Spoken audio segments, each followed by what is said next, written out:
Alors nous voilà devant la Moto Guzzi V100 Mandelo S. Chez Good Motors, on a décidé de vous faire plaisir en vous faisant découvrir cette magnifique moto. La concurrente directe de la Yamaha Tracer ou de la BMW R1250 RS. Une sportive un peu cross-tourer pour avaler les kilomètres, vraiment il n'y a pas mieux. Elle bénéficie d'un confort et d'une puissance. Elle est pleine à tous les rapports. On a le bicylindre en V de chez Moto Guzzi avec un moteur de 115 chevaux. Le moteur le plus abouti de Moto Guzzi.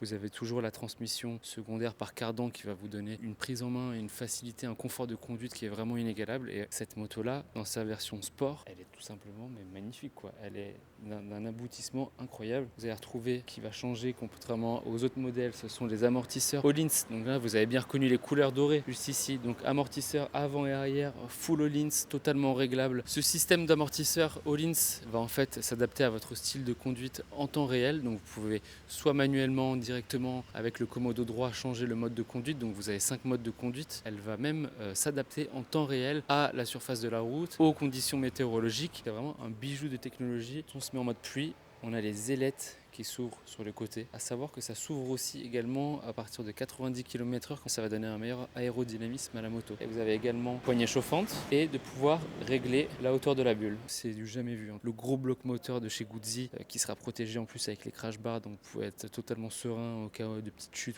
Au niveau du freinage, qui dit italien dit freinage Brembo. Donc vous avez 2 étriers radio, un disque à l'arrière. Le freinage c'est le top du top. Point de vue moto, 210 kg tout plein fait. Tour de selle de 80 cm.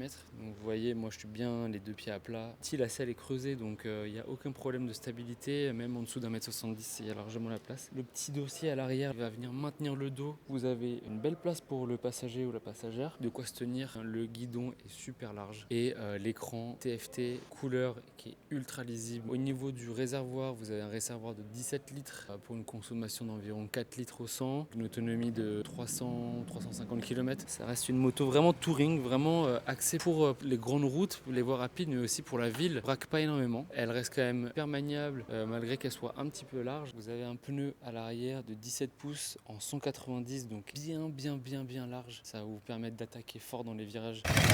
Wow, ça impressionne toujours. Fait écouter le moteur. Là on la sent, la moto, elle bouge de partout quand j'accélère. On a juste envie d'y aller là. Oh là là, mais quelle ligne phénoménale cette moto. Vous pourrez retrouver cette magnifique V100 en version S et également en version Aviazione Navale avec un autre coloris gris mat avec les jantes dorées. Vous pouvez la retrouver 7 jours sur 7 et 24 heures sur 24, actuellement à Marseille, mais aussi disponible dans les autres villes. Je vais en profiter pour aller rouler un peu. Je suis vraiment pas sûr de la ramener. Je pense que je repars avec. Allez, ciao!